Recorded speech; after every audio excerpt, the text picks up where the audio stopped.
all the milk in the store is mixed from cows that have infections. It's amazing that that's allowed. It's not just allowed, it's the industry standard. I think probably the food pyramid to begin with was a marketing ploy to try to get Americans to consume more grains. The reason was the same thing we've already talked about. The government was trying to push the production of grains in order to depopulate the rural areas, industrialize the country, and prepare for war. Crop insurance is why farmers are doing things like spraying glyphosate. Because if not only is there a practical, well, we got to deal with this small margin, if we don't check all the boxes on the best practices list, we don't qualify for the crop insurance. Oh, okay. If we don't. Thank you for watching. Please take a moment to like this video and subscribe if you've not already. Every like and subscribe is a free way to support us, expand our reach, and help plant new ideas. Your story starts in Lebanon, Beirut, during the Civil War. Right. Kind of brings us to today where you are building a regenerative farm. What did growing up in Lebanon teach you that people in the U.S. might not know? Yeah, so the defining thing about my childhood was conflict, and was watching a society unravel and fall apart into conflict. When people hear about my childhood growing up in war, usually the response is, oh my God, I'm so sorry, that must have been so hard. But what you don't maybe necessarily think of when you think of people who live in conflict zones is all the beauty and human connection that's formed when you live that close to life and death. One of the things that I really took from my experience in the Middle East in war in childhood was how beautiful and powerful human connection is in those kinds of environments where we really need each other. And we've become accustomed in this culture to not really needing each other, not really feeling like we need each other in physical presence. We can acquire all the things we need in front of a screen, barely ever in contact with each other, or that we think we need. But we actually have such a potential that sometimes only conflict can bring out for connection, for spiritual growth. When we would meet together, it was precious because who died, who experienced what is when you see someone that you haven't seen for a while, oh my God, you're still alive. Wow. So good. And, just the embrace, the quality of like embracing someone that you fear you might have lost. And then the quality of presence, of being together, just to be the gratitude and the enjoying of each other's presence, singing together, praying together, and parting in that kind of an environment. There's a specialness to it and a holding on to each other that I've kind of longed for ever since my life got stable. Ever since you come to America, and it's like, oh, bye, instead of like, hey, here we are, and we may not see each other again, and I love you, and you are special to me. And then sharing resources. So, oh man, we got a bag of flour. There's rice down at the port. It's a dangerous trip to go get there, but here, we made the trip, and here's some for you, and here's some for you, and taking care of each other, seeing one another as your most precious resource, your connections and your friends. And that's one of the big lessons that came from, for me, growing up in that kind of crisis environment, and seeing the best of yourself and of others come out, even as the worst also comes out. And I think there's a lot of lessons that we're probably starting to learn in this culture as our society shifts to having higher levels of conflict and higher levels of animosity, us and them. Rediscovering the importance of being together, of your community, of who's around you, of what resources you have access to that don't necessarily come from a globalized system, but come from right here. Those are things that I came to treasure. And one of those things is food. Eating together and being able to provide for ourselves. Let me ask you, what did growing up in the Civil War in Lebanon teach you about food? Well, I really watched my mother sort of freak out about food. Not never went hungry, never starved. But there were times when meals were like weird, because it's like, what do we still have? We have, these dried Chinese noodles. Like, how can we eat those? Yeah. And then really realizing how much of our food system we have no control over. And then in contrast to that, there are times when people would leave the cities and go to the villages that still had sort of more traditional life ways, where they're sorting beans, where they're growing pumpkins, where they have chickens, where they, so processing food together as a joyful act. Oh, it's grape harvest season. Let's dry these and make raisins. Let's make fruit leather. Let's make molasses with these grapes. Let's make wine. All of these things to take advantage of this resource that we have are ways to connect to each other, are actually enjoyable. And for me, the brief times that we left the city and we went to the villages kind of connected me to a way of life that I longed for and have tried to recreate, in terms of living on the land and interacting with the plants that grow here and the animals that grow here and the people that are around us, to make our own food and not have to rely on, these complex geopolitical situations and economics and supply chains, but having it very basic and very right here. A dear friend of mine, JC, who's been on the podcast, he is from Lebanon, grew up there, moved to Colorado. Now he has a farm in Brazil. Oh, wow. But he shared that, and he's a horticultural engineer, and he helps people set up mostly indoor farming all around the world, really. And he shared that the people of Lebanon really have a way of looking at food as their first line of like health investment. Yeah. And it's been kind of cool to watch. So I've been away from Lebanon for quite a while now, and I've visited just rarely. But it's been kind of cool to watch people in villages that I'm connected to in Lebanon begin to share their cultural and traditional life ways on platforms like Instagram, TikTok, YouTube. They're beginning to share, these traditional foods that they're like hawthorn, haw fruits, berries, processing them, making jam, making different things, growing the old traditional, you can get flour in the marketplace, but growing the old traditional varieties of wheat and making flatbreads with them, and they taste different, and they're treasured, and then parboiling, drying, and cracking wheat, and using that bulgur wheat in our foods, or frika, which is like a sprouted grain, and all these things are sort of coming back into people's consciousness almost as they're about to be lost. Okay.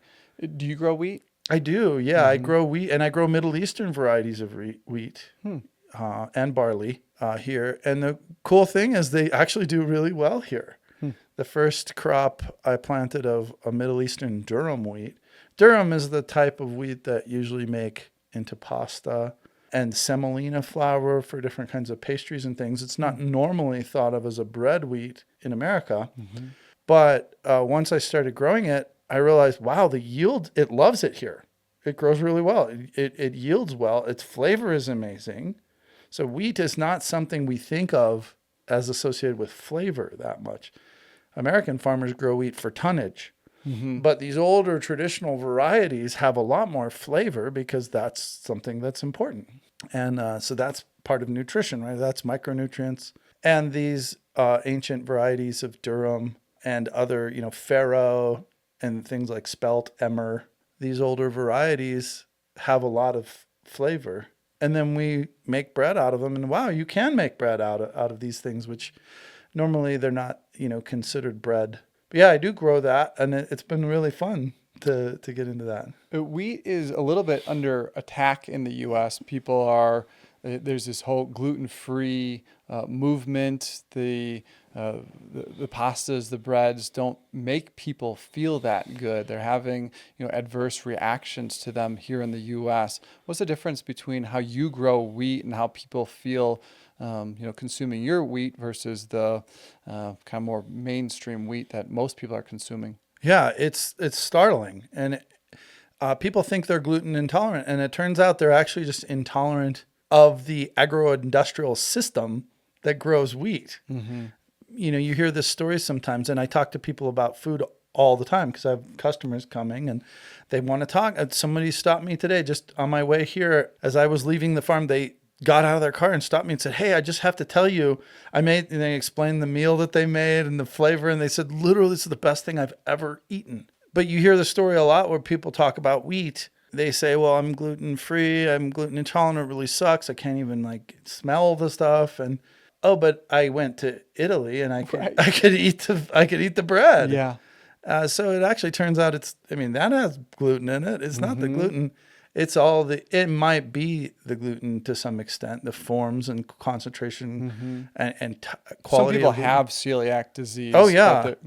But even that, these are our bodies and our immune systems interacting with plants that we have thousands of years of history with. Yeah. And what's changed? Well, there's a lot that's changed.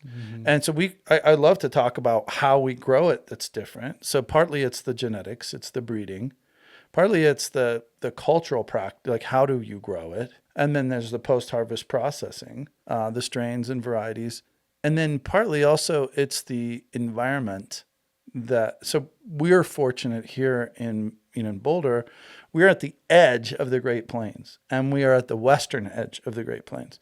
And the prevailing winds are from the west, and so all of our contaminants blow downwind into the rest of the wheat growing region. But their contaminants are blowing downwind generally farther to the east.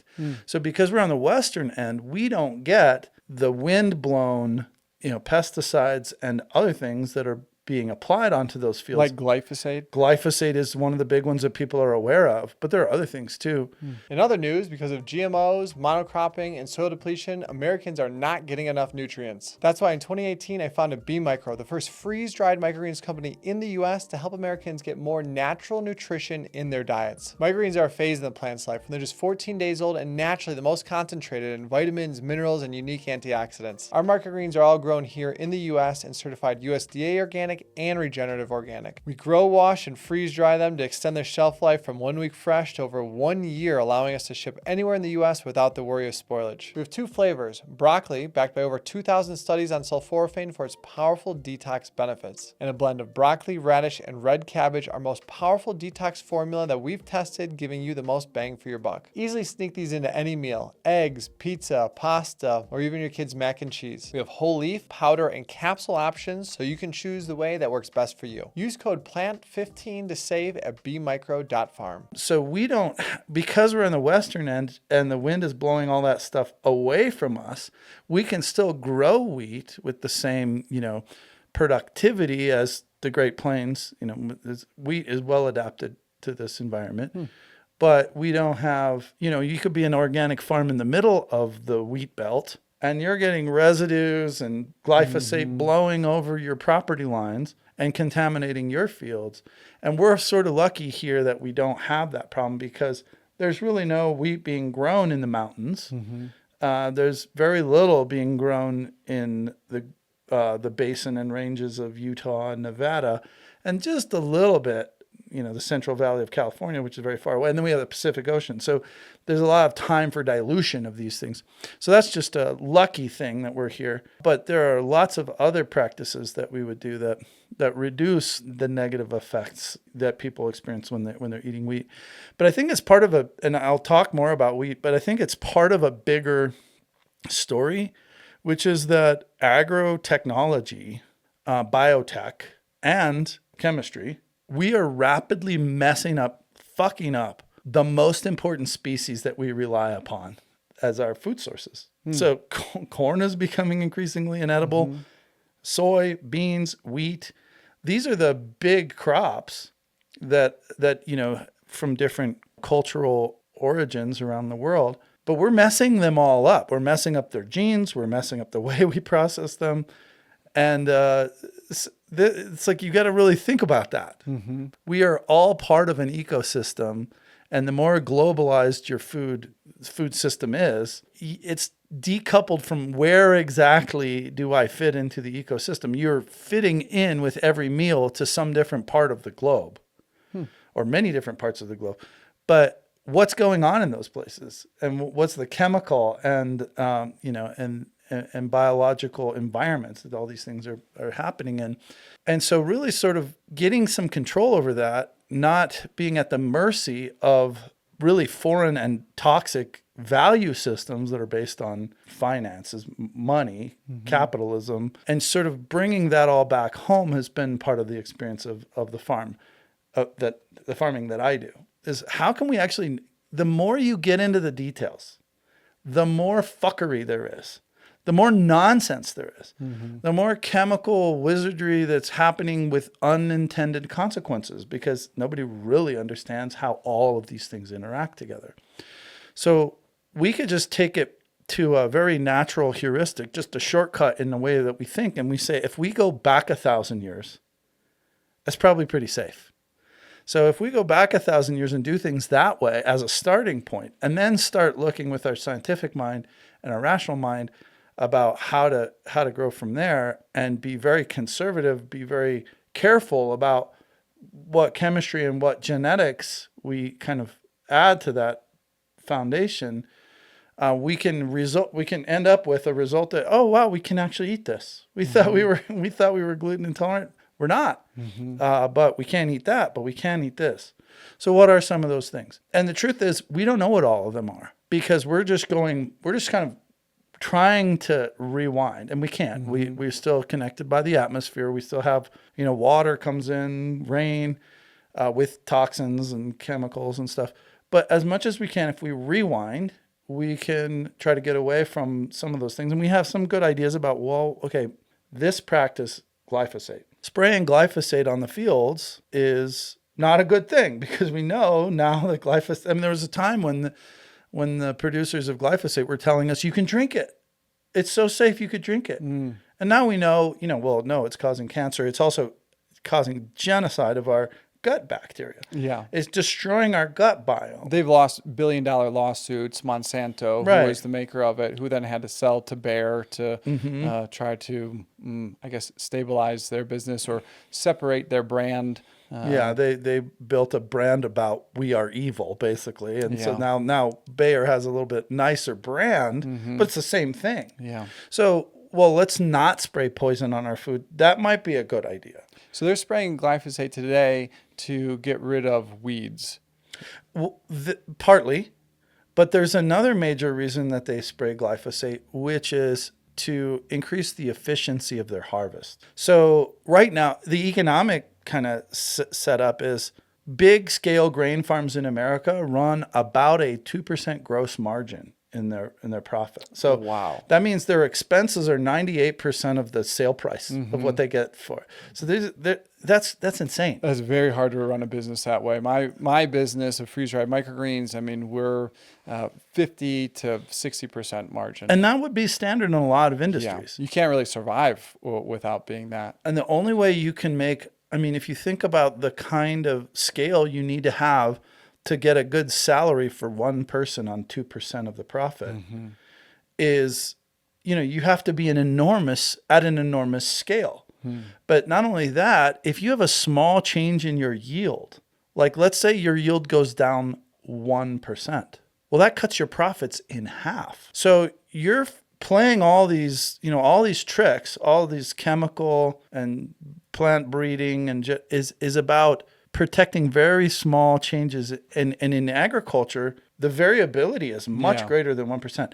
And this 2% gross margin, that's an average over years. And that's why crop insurance becomes the game. Oh. So for big scale farmers, crop insurance is the thing that separates, because if you have a 2% gross margin and your yield goes down 3%, suddenly you're running at a loss. And you can't do that for very long. And so if you have a 3 or 4 year drought, without crop insurance, you're out of business. But then if you have if you do 1% better yield than your neighbors, you may actually double your, 2% yield increase doubles your profitability. So they're playing all these, like glyphosate, they're applying it for very small gains. So they'll try and sell this to the world as, well, we got to feed the world. The reality is They're operating under an engineered economic condition that demands predictability out of an unpredictable, chaotic kind of natural system. So here's how they use glyphosate. So the reality is you'll never see nature, be uniform. There's always gradients. And so within a field of wheat, you have some wheat that matures a little bit earlier than other wheat. Well, in order to economically, survive in this kind of environment, you need very efficient harvesting. So you have very big machines. Often the farmers don't own the harvesting machines. They contract that in. These contractors need to move very quickly through the fields. They have multi-million-dollar combine harvesters. And if the field isn't uniformly dry, it's going to cause problems because the moisture levels. So what they're using the glyphosate to do is they're using it to kill the crop so that it all dries evenly. If one part of the field is drier than the other part, the head is going to shatter as you harvest it, and it's going to drop some percentage of it on the ground. Wow. So if you drop 1%, there's half of your profits gone. So if you spray the field with glyphosate 4 or 5 days before you harvest, now the field dries evenly, and you can bring your really fast equipment in and pretty much guarantee that no part of the field is too dry or too wet. I don't care about 1% loss because my chickens are going to eat it. When I come through with my harvest, I have a combine from 1963. I paid $1,200 for it. The scrap value of it is probably $2,000. So they made good stuff in the 60s. I've got a sewing machine and a typewriter from the 60s. And I'm like, this thing is going to last generations. Totally. I go out there and start that machine up. It hasn't run for a year. And it's what, 50, 60 years old. And it starts up every time. Wow. I can maintain it myself. It doesn't have any fancy computers. It's all, rubber belts. Oh, that belt is, I can see, okay, that needs to be replaced. So I can keep it running. And when I can't, I can just go buy another one because they're out there rusting everywhere because people don't use them anymore. The reason they don't use them anymore is my harvester, it's 22 feet wide. It's not small. But it was the biggest combine harvester in the world in 1963, but it goes 1.2 miles per hour. Modern combines have fold out, bat wings. They're 40 feet wide. They go 20 miles an hour through the field. But my 20 feet harvester, I can harvest my entire field in one day. Who makes yours? Mine is John Deere. But there's a lot of other good ones out there. Yeah. My cost of production is going to be a little bit higher, and my crop is going to end up on the ground where my chickens, after I bring in my field, I like weeds. I actually plant the wheat on top of fields that I haven't tried to kill the grass in. The reason is, as soon as I'm done, I set my harvester up high so it scalps the wheat off the top. If some falls down, that's okay. If some hasn't grown up high enough, that's okay. My next step, I'll bring the cattle in the field, and they're going to graze because there's still going to be alfalfa, there's grass, there's weeds, but that's diverse pasture for the cattle. The cattle come through, they open it up. Then I bring the chickens behind the cattle. Any fly larvae hatching out in the cattle manure, they're going to go after that. If they're hunting for those little heads of grain, they're eating them. They're eating grasshoppers. I like grasshoppers because that's protein for my chickens. I like weeds because that's feed for my cattle. When you have a diverse ecosystem instead of just a monoculture wheat farm, I've got layers of income that are coming out of that field. Yeah, I want the wheat, but I don't have to worry about 2% margins because I'm going to sell my wheat to Moxie Bakery for 75 cents a pound, where the global the commodity price is going to be like 9 cents a pound. Why are they operating at such a thin margin? Why are they at that 9 cents a pound? Well, it's by design. This is the agricultural system that we have developed through institutions and through incentives by the government in order to ensure that there are big surpluses of grain. And that dates back to World War I. An agricultural policy it was about winning war. Because in World War I, war changed. And it was about it was no longer about who has the most courageous soldiers. It became about who can mobilize the most train loads of ammunition, of rifles, of biscuits, of meals ready to eat, of wool blankets or whatever. All the supplies needed for war. That's a logistical problem. And so the planners, the central planners of the government who are saying, how do we win the next war? They're thinking what we need is all of these little farms across America in 1920 or 1915. We need all those boys to be in the army.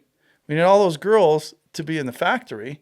And we'll use machines and mass production so that grandpa and, Uncle Bob can run the farm, or can run 4 or 5 or 6 or 10 farms from behind their machines. And so it was about depopulating the rural population so that you could mobilize them for war. And then if you had a big enough pile of grain, so, apples, that's labor intensive. Milking cows, that's labor intensive. Sources of protein, like raising hogs and things like that, that's all labor intensive if you do it a traditional way. But wheat can be grown by machines. Machines can prepare the soil by obliterating all the natural prairie species there, just by plowing it and disking it and tilling it and preparing it. Now we have commercial fertilizers. They can be spread by machines. Pelletized nitrogenous fertilizers spread by machines. We have machines that look like a clock that can plant the wheat in rows. Fence row to fence row. So let's tear out those apple orchards. Let's get rid of all the strawberry patch that grandma, takes to market in the village. None of that. We just grow wheat. And then if we have a big enough pile of grain and we have the right factories, we can take, let's say corn, we can make corn oil. From corn oil, we can make margarine. And now we don't have to have people milking cows. Right. We just have a factory that produces margarine. We can make corn into plastic. We can make corn into ethanol. That could be a fuel. We can make it biodiesel. We can make, explosives. You with chemistry, you can take a grain as a feedstock and make everything else. Wow. And so no longer do we need these diverse, beautiful ecosystem farms. We can just grow grain and then have factories make it into everything else. And that was the paradigm that, chemistry was going to save us, and the industrial processes, so now there's a machine for everything and a chemical for everything instead of, shepherding a natural system. So that's how we got here. But if you look right now in America, the most profitable group of farmers, would you like to guess? I would guess farmers that raise corn or cattle. They are the biggest farms. But the farmers that actually make the most money do everything wrong. They don't do the crop insurance. They don't. It's the Amish. Oh, nice. The Amish make more money per farmer and per acre than anyone else. And they do it by doing it wrong. So they don't get, big loans from the government to buy bigger equipment, and they're not selling wheat, they're selling bread. They're not selling cherries, they're selling cherry pie.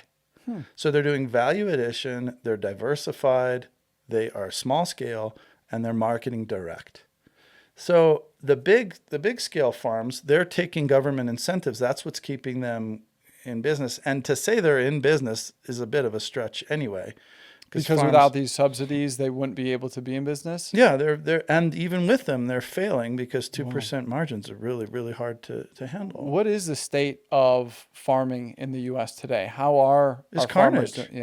Yeah. I mean, it's if I don't have the exact statistics, but if you look at how often farmland changes hands, these corporations that own most of the farmland are going bankrupt with extreme regularity. Wow. They go bankrupt, and then the land sells. It sells for big prices. There's lots of money moving through those systems, but it's all financialized.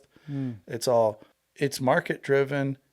And what they're basically doing is they're playing the crop insurance game. Crop insurance is why farmers are doing things like spraying glyphosate. Because if not only is there a practical, well, we got to deal with this small margin. If we don't check all the boxes on the best practices list, we don't qualify for the crop insurance. Oh, okay. If we don't qualify for the crop insurance, we're out of business if we have one bad year. Yeah. So guess who writes that list?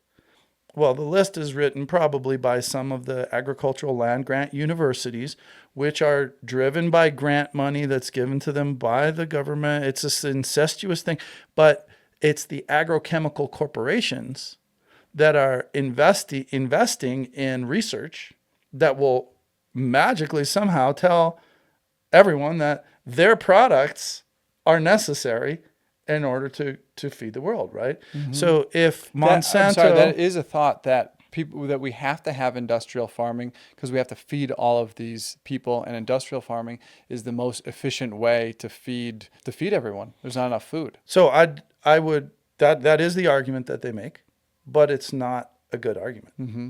And I can get into why. You said something that I hear repeated all the time, which is that American agriculture is the most, industrial agriculture is the most efficient way. Well, whenever you say efficient, you have to define your terms. Because what efficiency is you turn up one slider at the expense of all the others. Mm-hmm. So you have all these different sliders. We could say capital. How much capital does it take to grow a calorie or an acre there's labor, there's capital, there's equipment, there's land, there's water resources, there's diesel, energy, all of those things. And we're going to say we're the most efficient. Well, efficient with regard to which one? Because when you say efficient, tell me, are you the most efficient? You're the most fuel efficient? Are you the most land efficient? Are you measuring in dollars or calories? Are you measuring in micronutrients, or are you measuring? So what American agriculture is good at is efficiency with regard to one of those sliders, which is labor efficiency. So American farms are managed with fewer man hours than any other system of agriculture. But that's not the efficiency that I'm concerned about. When you think about feeding the world, maybe land efficiency is more pertinent. So in other words, how many calories are you producing per acre? Or in a lot of industries, you would look at dollars, dollars in to dollars out. Well, 2% gross margin, that's not very efficient. Mm-hmm. But what American agriculture is really good at is producing on large acreages with little labor. So that drives the cost down. But we do it with lots of diesel, mm-hmm. with lots of chemicals, with lots of cost to the environment. And we're not even getting the highest yields. Mm-hmm. So let's look at rice. American rice farmers they have the biggest rice farms in the world. But if you look at Japan, the Japanese have very small farms. And so that means there's more farmers because they're small farms run by one or two people. Mm-hmm. Japanese farms produce a lot higher yields per acre than American farms do. But you know who the world record rice yields are? It's not Americans and it's not Japanese. Chinese. It's actually not the Chinese. Bihar state in India, it has consistently the highest yielding rice farmers in the world are organic farmers. Mm. And they're producing way higher yields, but their farms are tiny. Hmm. They don't have the capital that the Japanese farmers do. Japanese farmers have really cool small scale combines and planters that are very, it costs a lot of money to buy those machines. These Indian farmers who have the highest yields per acre, they don't have those machines, mm-hmm. but they have tiny little fields. And they're growing the world record yields because there's a lot of management. They're looking at their fields. They're planting by hand. They're spacing out their plants very well. They're responding to a lot of data that they're processing intuitively because they know what they're doing. Mm-hmm. And they're bringing ducks into the field. They're growing barley in the same field as the rice in the same year. So they're stacking, they're not even monocultures, and they're still just looking at the rice. They're outperforming. So who's more efficient? The Indian farmer who has a very small field and he's not rich. He's not making a lot of money. He's under a lot of economic stress, but he's producing more food per acre than the big guys in the Midwest. And does that create a more sustainable business and higher quality product, cleaner product, more nutrient dense product? Higher quality product for sure. Mm-hmm. Nutrient dense for sure. Cleaner environmental impact, definitely. And what would the end price be for the consumer? If the consumer's like, okay, I can buy this pound of rice for, I don't know, $10 from India or $5 from America, from California. yeah, where it's not clean, it's not good for the environment. Like, what's the price difference? I wonder. Well, you tell me, go to a fancy restaurant and see which rice they're using. I can tell you they're not buying the American stuff.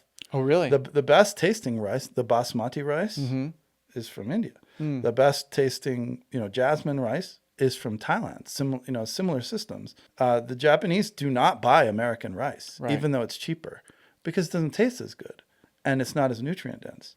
So American rice farmers actually have had a problem selling their product around the world. They basically sell to places that are really poor and food insecure, and they do it not in a level playing field. They've been driving those farmers out of business through food aid.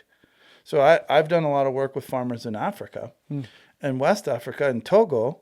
There are still people growing rice on a village scale for their own use, but there used to be large-scale farms there.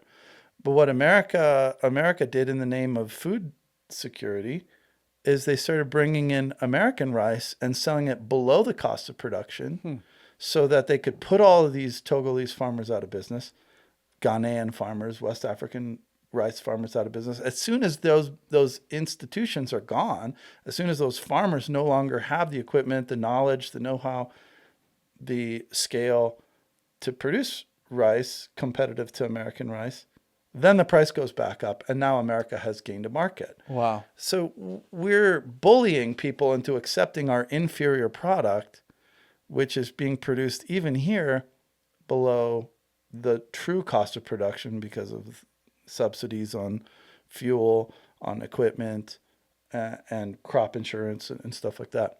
So, and there's lots of indirect subsidies, not just the direct subsidies. So our system isn't, I was content, it's not the most efficient. However you define efficiency, it's not the most efficient. It is the most powerful in terms of dominating, the world trade. But it's kind of distasteful the way that we've done that. And is that shifting now? Are tariffs affecting that now that? I'm not an industrial farmer, and I'm not in the details of what the tariffs are doing right now, but I can tell you farmers are mad about it. American farmers are not happy with it.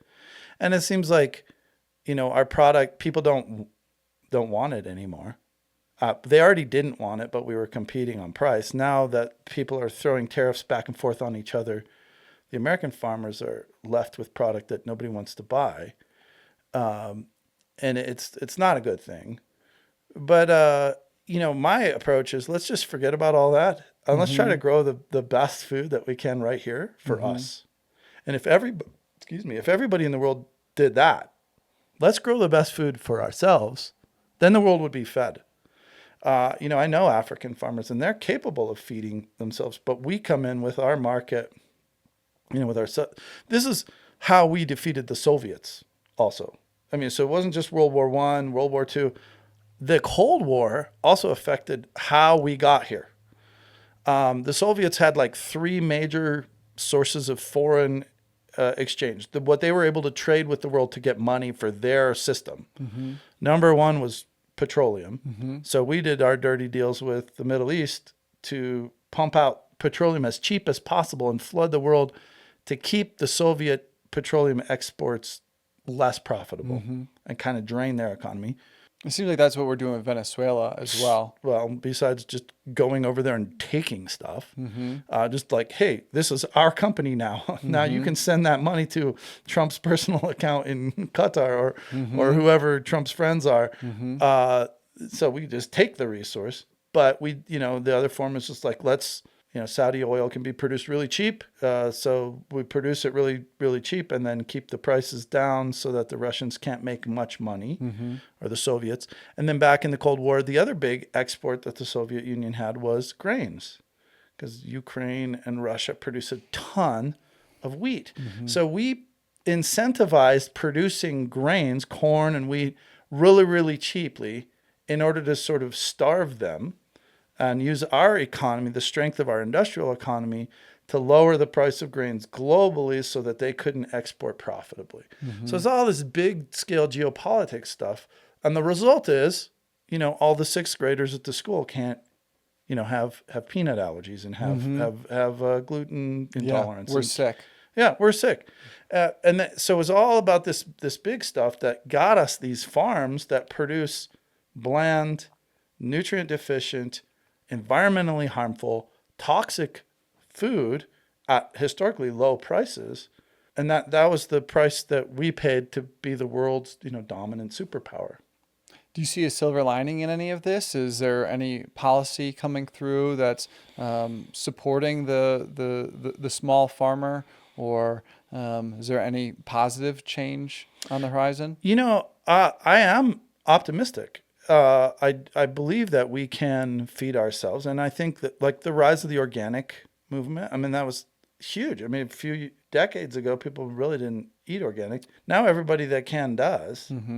And even as that movement has kind of gotten watered down, as the big corporations have got their hands into it and lowered the standards and kind of, it's just, whenever you're kind of producing to a metric, then it's not really about how do you measure flavor? How do you measure micronutrient density? How do you measure environmental impact of something? Organic was sort of a proxy to that. And that became very popular because there is so much demand. So the silver lining is, I don't have trouble selling my stuff. When we talked about doing this podcast, you shared that you're sold out. Yeah, I don't really need to increase my sales. Right. Sometimes on one or two things I do, I'm always looking for a few more customers. But in general, selling more is not my problem because people want this. Yeah. I don't have a sign. I don't put up a sign. I don't advertise anywhere. Where most companies spend their resource on marketing, you're spending it on creating the best product possible. Yeah. And that gets recognized locally. And so I think there's a pent up demand there. And so that is going to, that will result, as long as people are able, that will result in the pendulum swinging back the other way. But honestly, like the big players, the corporate agriculture doesn't want little farms to survive. And so there's all kinds of... Because of competition? Yeah, I think they recognize that their product... Look at milk. Same thing. I also produce raw milk on my farm. Same thing we were talking about with wheat. People don't want to drink milk anymore because it doesn't make them feel good. Right. It feels terrible. So they're milking every oat and nut that they can find. Right. Cashew milk and macadamia milk. And they market it like it's so good for you. And why do people even want that stuff?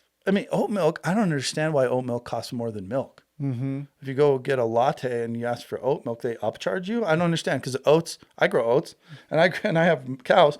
It costs nothing. It costs nothing. Yeah. And it's not even really oat anything. That's just the the label. It's really emulsifiers and thickeners and there's a whole marketing campaign of it's better for the environment. It's better for you. Right. And I would say, industrial grain production isn't better for the environment than healthy cows on healthy pastures.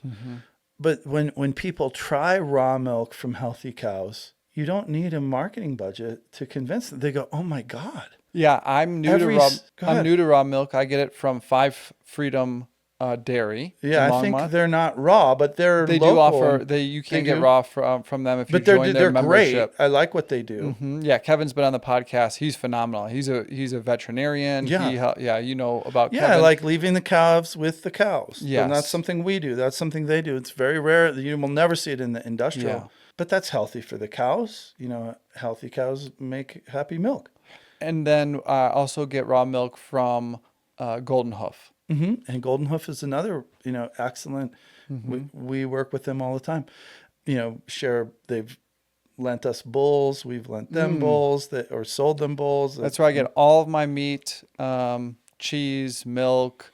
Very similar to what we do. Right. A Golden Hoof and we are part of the same movement. Right. And really have same values. But when you try raw milk, I'm going to tell me what your experience was.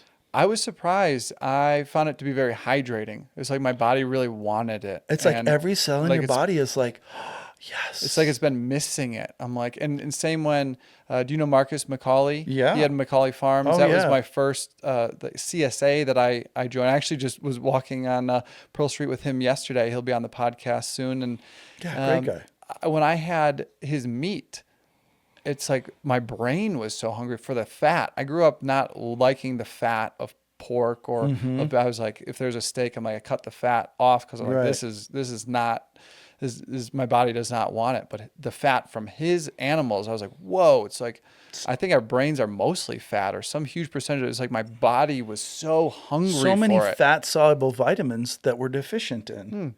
Yeah, totally. And you can feel it, you can taste it. And so you don't really need to do any work to convince people.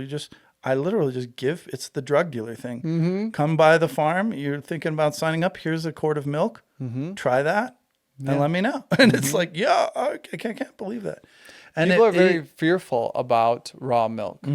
yeah, there's been a lot of, and this is, there's been a lot of sort of corporate push to demonize it. Yeah. Because again, when you're running really thin margins, and right now, I mean, when I started milking cows, the milk price per 100 pounds out there in the market was $18. It's $14.50 right now. So the price that farmers are getting paid for their milk, $14 for 100 pounds of milk. Wow. That's like 12 While the gallons. Consumer prices are going up. Wow. So the companies in the middle are spreading the margin, but the farmers are getting squeezed. And if demand goes down a little bit, then they're screwed. So they've if you've ever been on like WIC or like food assistance, the government tries to push cheese, push milk in schools. They're allowing more and more sugar in the chocolate milk with carrageenan and all kinds of stuff because kids don't want to drink it. They're having to like subsidize it and push it and promote it in order to get people to consume it because it's kind of nasty. I have about 20 cows I milk. And I remember, when I got my cows, I had worked for dairies before and, I loved drinking my milk. And I had never had a cow that had mastitis because I do really good job with animal health. What's that? Mastitis is a infection in the mammary system of cows that causes a lot of discomfort. Mothers who have breastfed children who have had mastitis will know what I'm talking about. It's very uncomfortable. It's painful. And it's basically bacteria in the mammary ducts of the, the organs that produce milk. I had my first cow with mastitis I bought from another dairy. I brought this cow in and I started milking her and drank her milk. And I was like, oh my God, I recognize this taste. It tastes like store-bought milk. And that's when it hit me. All the milk in the store is mixed with milk from cows that have infections. It's amazing that that's allowed. It's not just allowed, it's the industry standard. At a certain point, they were measuring somatic cell count. So that's how they measure quality of milk. Ordinarily, milk shouldn't have cells in it.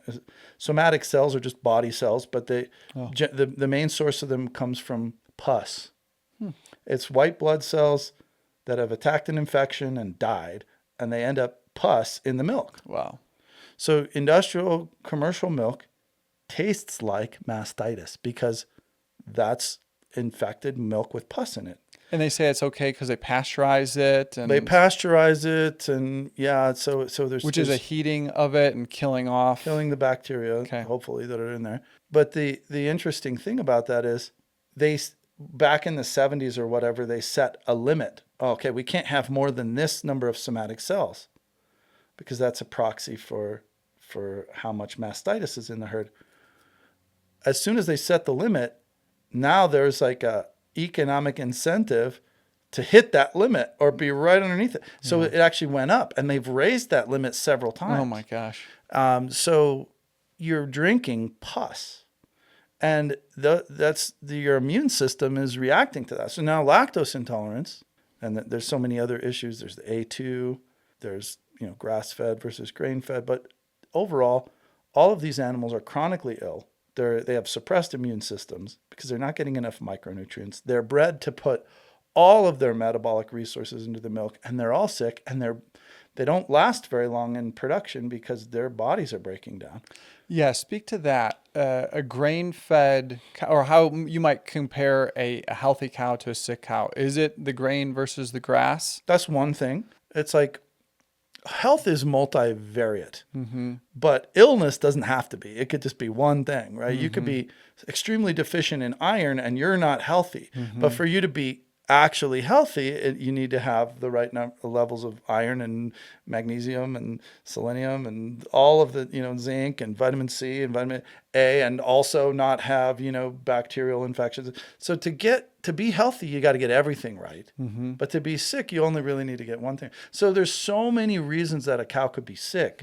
But for a cow to be healthy, it's the holistic environment that the cow is raised in. It's genetics, what it's being fed, So a lot of people are consuming milk, cheese from sick cows. Yeah, everybody is. Yeah. Everybody unless you're getting your milk from a good source of like I would say local, because it really does have to be local, because the minute you get your herd size over a couple hundred cows all in one place, they're not going to be healthy animals. Okay.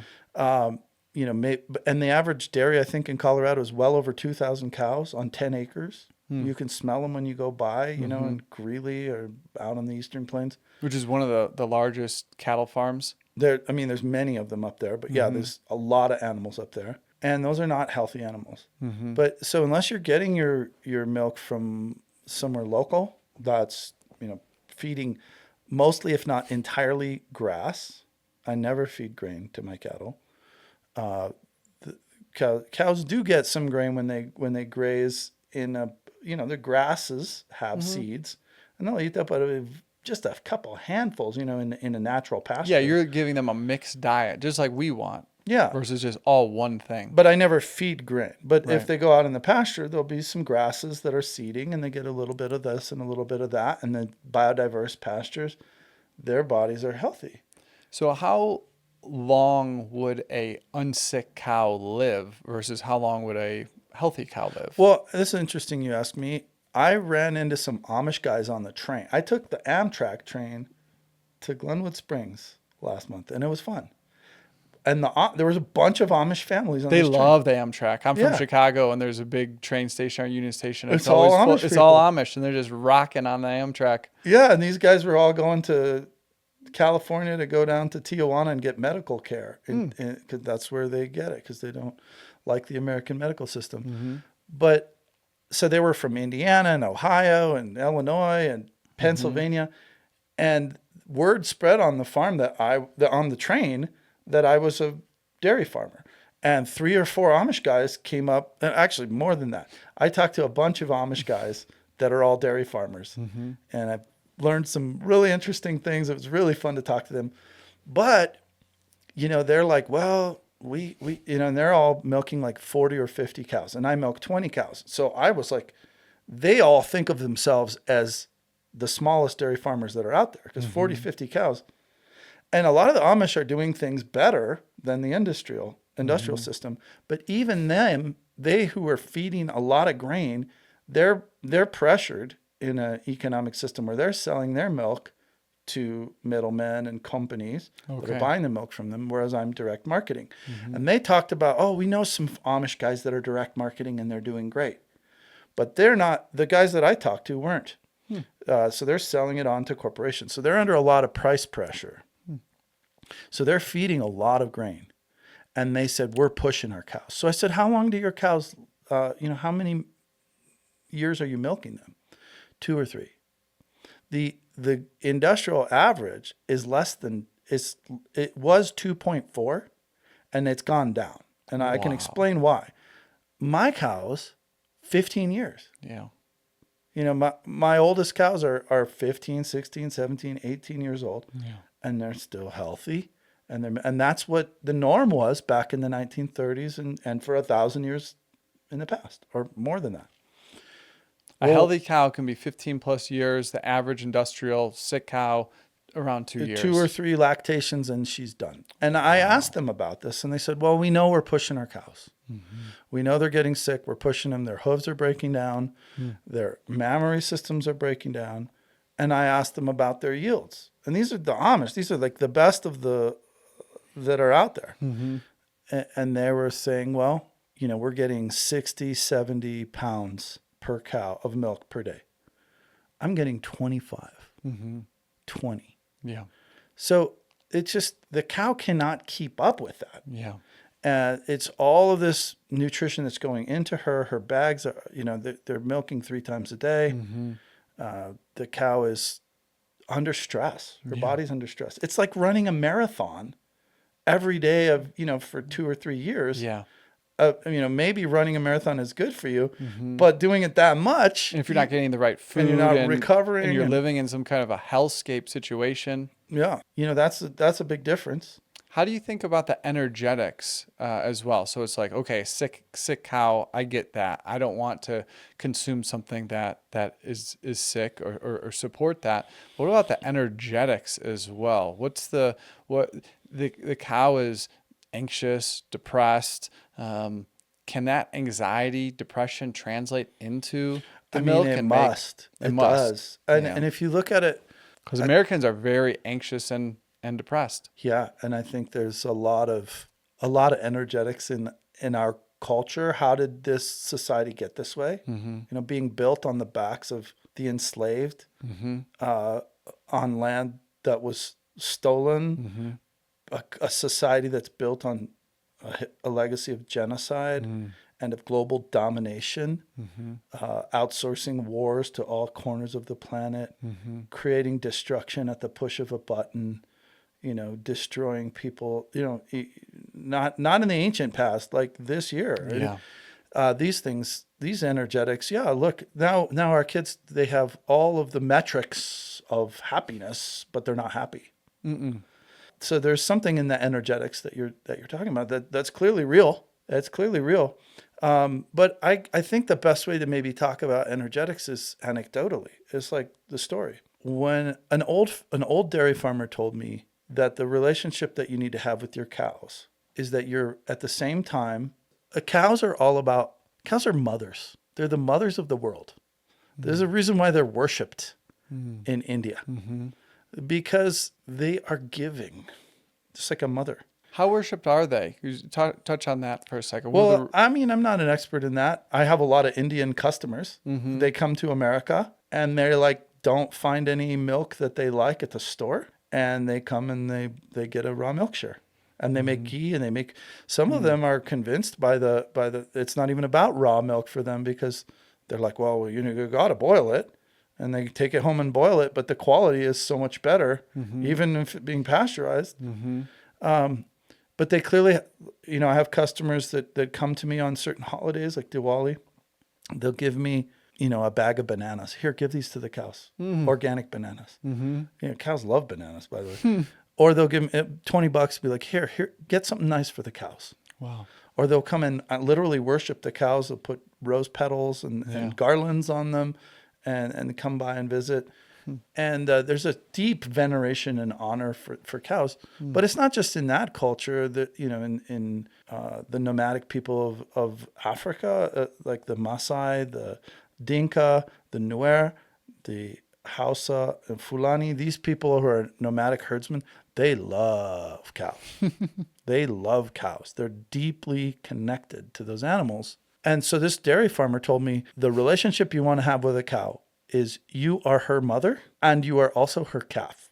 So it's all about this mother dynamic. So the cow sees you as its mother because you're providing, you're guiding it, herding it, telling it where to be, giving it boundaries, which, you know, they need because they're herd animals. There's social dynamics. And so you're part of if, you know, me, you know, and the people that milk on my farm are part of the herd dynamics. They know who we are. That, you know, I can walk closer to my cow than you can because they know what I will do and they don't know what you will do. And so you're the mother to the cow, but you're also the calf to the cow, because every day she comes in the barn, she has a calf, but you are also her calf. So she comes in the barn and she gives us her milk. She gives us energy from her body. And it's a beautiful, beautiful thing. And so when the milking machine goes on, she looks back at you with her one eye, because she can only see on one side. And she looks at you with this loving gaze, and she releases her milk for you. Wow. And that's a very special moment. And that animal is willingly, people, there's all kinds of stories about how cows are mistreated. And often that's true, but it's not always true. And there is a right way. It's not the cow, it's the how, right? So does this cow have a relationship with people where it's willing? Or is she just giving you her milk because she's uncomfortable, because she's full? Okay. So, or because you put in these hormones that Yeah. trigger the release of milk. So the cow that is giving you the milk willingly, there's science about, the cow can reserve butterfat for her calf and not give it to you, or she can release it to you. It's part of her own. She's an active and willing participant in being milked. And if she is in a good place mentally, if her needs are being provided for. Is that colostrum? Colostrum is the first milk. So you Okay. get that for just a couple days after the calf is born, and that's a superfood. Yeah, that's very popular in the CPG. You see companies like Amara, and I always wonder, I'm like, how are you scaling this? How are you getting so much of this it's first sketchy. milk? Right. Yeah, and there's this thing that we do so we are in a reductive society, right? The way that Western society looks at everything is to reduce. What's the molecule? What is you find something good in nature and you want to break it down and distill it to what's the molecule there's so many examples of that. This podcast is brought to you by BeMicro, organic freeze-dried microgreens for easy, everyday nutrition. Sprinkle them on any meal and enjoy the benefits. Shop now at BeMicro.farm and use PLANT15 to save 15% off your next order. But colostrum, as soon as it kind of gets discovered, now every bro wants to come to the farm and buy colostrum every day. I It's just mostly want bros? Well, that's one of the dynamic, because these guys that they saw an Instagram reel that, the way to really get jacked is to eat colostrum, because it's a superfood. And so they want to eat it every day. Or same thing with liver. It's like, oh, you discovered raw liver and now you want to eat only raw liver. It's this reductive thinking, where in reality, it's like the cow only produces colostrum for the first 3 days of its calf's life. Okay. So we have 20 cows. We have 20 calves a year, roughly, and so we're only going to have colostrum for at most 60 days out of the year. Yeah. So no, we don't have colostrum all the time. So if you're going to be drinking colostrum all the time, you're going to be drinking it from herds, and also most of that colostrum needs to go to the calf. Sure. We get a few quarts of colostrum from every cow when her calf has had as much as it wants. Then we get a little bit, and it's amazing, great stuff. But it's not the only thing out there. So should you add it to everything? I don't know. Maybe when it's there, enjoy it. Take it as a sacred thing, as a sacred gift from the cow. And there's so many things going on with it: antibodies, nutrients, fats, and a lot of it is a mystery. The best colostrum, when a calf is born, if it doesn't get colostrum in the first 4 hours of its life, its chances of survival are like 10%. Whoa. Yeah, it needs colostrum. It jumpstarts its bacterial, its immune system, and its rumen function, all of that stuff. The chances of survival drop precipitously after 4 hours. If you give it within that 4 hours, the best, most expensive, most scientifically advanced colostrum replacement, your chances go up a couple percent. Yeah. We cannot reproduce with all of our biotech. We cannot reproduce colostrum. And there's been no shortage of attempts to do this. So it's magic. It's natural magic food, superfood. I wonder how that translates to the human when it comes to baby formula. Oh, it's the same. I'm sure Right. it's the same. Yeah. I mean, a lot of what we have now become aware of the microbiome a little bit. But, you know, a generation ago, people were like, bacteria are bad. What are you talking about?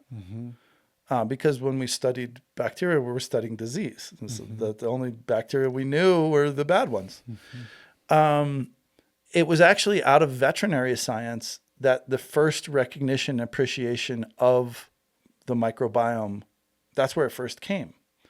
And that's because cows are even more dependent on their microbiome than we are because of the way their digestive system works. They are biodigesters. Cows are walking biodigesters. The system of ruminants. Oh, yeah, they have multiple stomachs, They right? have multiple chambered stomach, 4-chambered stomach, digestive system. And it's bacterial fermentation that allows them to survive. Is it true that when we eat food, our body isn't absorbing the food or isn't really consuming the food? It's the bacteria is consuming With it? cows, that's definitely like 100% the Okay. case. Because if you try to do the math on the nutrition that's in grass, it doesn't work out because there's not enough protein in grass to survive to allow a 1,000-pound animal to survive. They're actually consuming the microbes that are consuming the grass. They Right. are biodigesters to a greater extent than we are. And that's probably because they're pure or almost pure herbivores, and we're more of omnivores.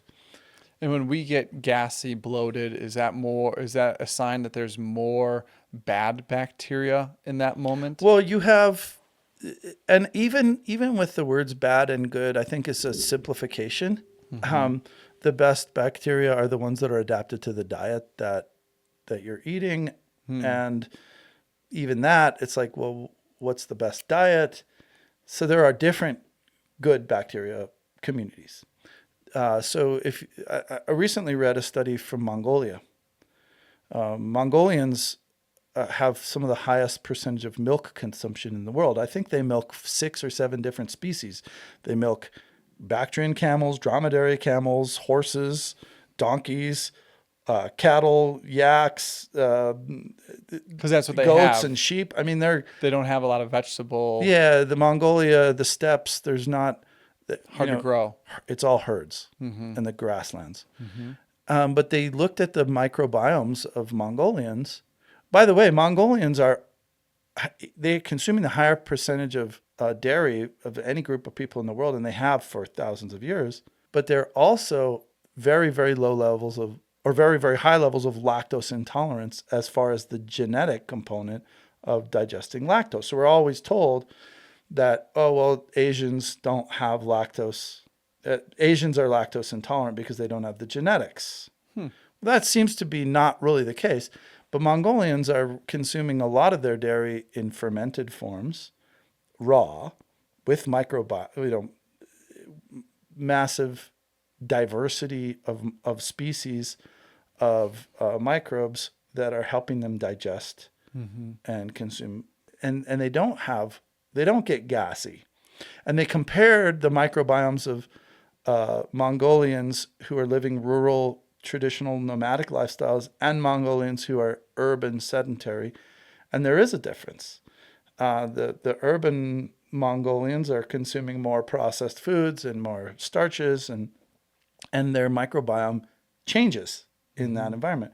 But I think there are multiple different sort of stable community ecosystems that you could have in your gut that would be healthy, and they might favor this kind of milk or that kind of, like horse milk is very high in sugars and lower in protein. I've never even heard of horse milk. Horse milk, they can even ferment it into alcohol because it's so sweet. Wow. So the Mongolians drink alcohol that's made from horse milk. Wow. So I think there are different, it's like good and bad. It's like, well, is that a good car or a bad car? Well, I mean, are you trying to, street race, or are you looking for fuel efficiency, or We're going off-roading. Right. So there's different good bacteria Got it. for different situations. But as far as we know that bad bacteria, you're asking me about gas, in your like digestive. Gas is digestive inefficiency, because like most of that gas is methane, and methane has a lot of energy in it. We haven't extracted all the energy from it. Same thing is true for cows. Healthy cows don't produce a lot of methane. Cows that have digestive inefficiency are producing methane because they're being fed things that they're not very good at digesting. And so they're off-gassing a lot of methane. So there's a lot of concern from people who have a reductive scientific worldview that's not very holistic. They're drawing a box around the cow. They're not including the dynamics of the pasture or the feed, the different ways of feeding cows or raising cows. They're not thinking about the different genetics of different cows who are being raised for different purposes. So yeah, my cows, I have heard cows burp, but it's very rare on my farm. But cows so cow farts and cow burps, that's been like a big hot button issue about why we should not have any cows and we should get all our food from factories or something. Well, did you know that the factory burps too? Where are you drawing and then the factory's taking feedstock from somewhere else. What's happening in them? So it's always more complicated. But I would say that it's safe to say that if you're producing a lot of gas, your microbiome isn't adapted well to what you're eating. And there's two ways to change that. Change what you're eating, but also you could change your microbiome so that it was digesting more efficiently. And one example of this is beans. I love beans. I grow beans. But when you haven't been eating beans for a while and then you start to eat a lot of beans, you get gassy. But if you stay the course and the right microbes are present in your gut to begin with, their numbers will grow, and then your digestive efficiency improves and you stop being so gassy. Speaking on diets, the government just flipped the food pyramid upside down. What are your thoughts on that? Yeah, I don't know if you should be taking your advice about what you should eat from the government. I totally agree, but it is interesting that they went from, like grains and cereal on top to now that's at the bottom, and now the dairy and protein and fats and meat are on top. Yeah, I think probably the original... Or maybe on bottom, most important. Yeah, right. I think probably the food pyramid to begin with was a marketing ploy to try to get Americans to consume more grains. The reason was the same thing we've already talked about. The government was trying to push the production of grains in order to depopulate the rural areas, industrialize the country, and prepare for war. Because grain is a strategic reserve. One of the best things about grains is that you can store them at room temperature for indefinite periods of time with very little loss of the macronutrients just by keeping them dry. And so that means you can create a strategic reserve of grains that you can't do with milk or apples or potatoes or rhubarb. So McDonald's seems to have figured out how to have a 100-year shelf life on apples and everything they're making. There is more and more tricks that we are doing to kind of stop, natural decay. I'm not sure that's good. Those will all come with, unintended consequences. Every time you have this like chemical-free lunch, please be skeptical. The thing that I'm seeing a lot now, that I will make a prediction, in 5 or 10 years, we will all be talking about how insane it was that we were putting hydrophobic coatings on everything. On our windshield, on our carpet, on our clothing. Now, you know what I'm talking about. Hydrophobic coatings are like, you spill your wine on your clothes and it beads and runs off and it doesn't cause a stain. What do you think that's doing in your gut? Yeah. What do you think that's doing? Because it's absorbing into your skin. It's getting into you. Yeah. I mean, whatever that coating is that they're putting on that is going to break down. It's going to find its way into your arteries and your brain. And who knows what it's going to do. But I predict in 5 or 10 years, we'll find out what it's going to do, or at least a little bit of it. And then, it's like the BPA thing. Oh, well, this one plasticizer that we studied, turns out it's really bad. Well, what about all the ones we didn't study? So I think Those chemical-free lunch kind of like amazing wonder drug kind of approaches, like how do we make apples not spoil? What are the unintended consequences of that? So that's why I would say we got to be more humble about how much we know. Science is great. I believe in science, but these things are very complex to study. Human nutrition, natural systems, so many different interactions. You know, as soon as you have 5 different chemicals, you have, you know, how many 5 squared type, you know, 25 different ways of them interacting with each other with just 2, you know, any 2 of them or what, I don't know, I might have my math wrong, but the minute you get to 50,000 chemicals and then different organisms and different conditions. And it's coming in from everywhere. I've just recently become aware of what you're saying. I've switched over all my clothing to 100% cotton, wool. Right, so natural. Like it's like, how do we, the body can detoxify itself, but how do you stop that stuff from getting in? Right. And we'll never be 100% anymore because Pandora's box is open. Yep. It's in the water. It's in the air. How do we? But we're also, you were asking me about, am I optimistic? Our bodies are amazing. We can deal with these toxins as long as we don't overwhelm ourselves and we give ourselves the right nutritional building blocks in our bodies to function properly. And that's, you know, that's kind of simple. Eat fresh, eat as close to nature as you can, eat locally as much as you can. Think about how it was 1,000 years ago and try to do that. And that will give you the best chance. At least that's my theory. How would you describe your diet? What are you eating on a normal basis? Yeah, I mean, I eat mostly what we produce. So I have a little farm store on my farm, and that's my store. And I go in there, and very little of what I get is from outside. And I'm not a purist. You know, I'm a little bit of a junk food junkie. I don't need a lot of refined sugars, but I don't stop myself if there's a Kit Kat bar. So I think of it this way. There's 2 things. Well, there's really 3 things that could be wrong with any food that you would consume. There are 3 categories. The one category is stuff that's in there that you really shouldn't eat. Stuff that's really bad for you. That's, you know, Chemicals. So pesticides, herbicides, just weird coatings, stuff on the ingredient emulsifiers, like, what are all these words? Preservatives. Yeah. Yeah.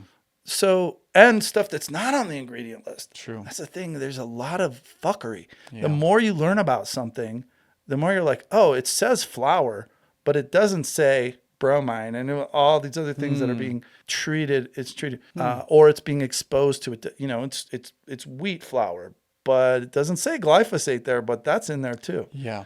So there's the things that you really don't want to consume. The second category would be stuff that you really need that you're not getting enough of. So this food is good.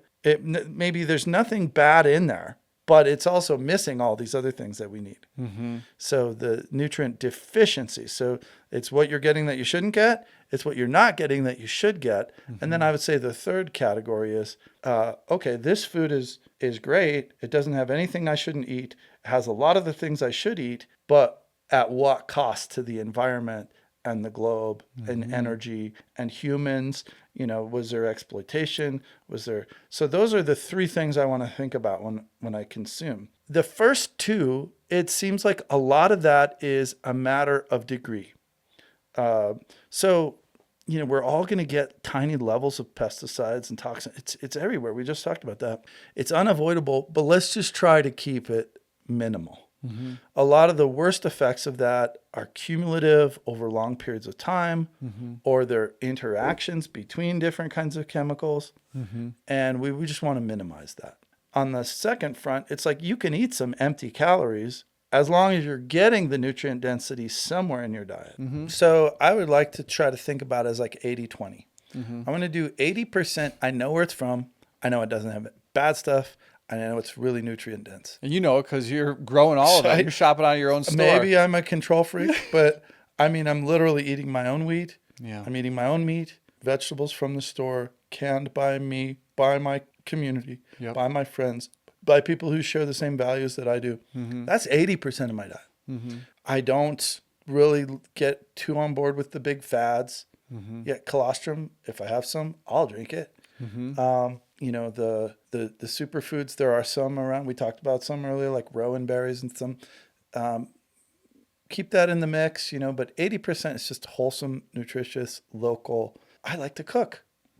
My boys like to cook. I have 3 sons, and they challenge me all the time. Like, what? Hey, you that's overcooked. And, hey, Dad, your mise en place sucks. You need to really take your time. So we talk about that. It's fun. So I don't eat all the ribeyes in my farm store. I let that, the ribeye from an animal and the ground beef from the animal are going to have the same nutrition, but the ribeye is expensive.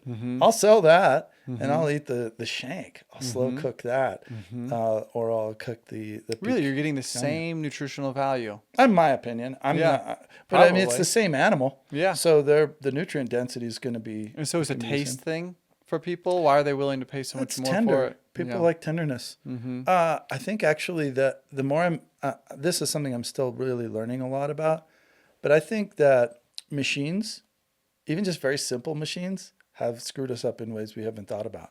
Ground beef is doing all the chewing for us. And so we have messed up jaws. We're getting sleep apnea. Well, what's the connection between ground beef and sleep apnea?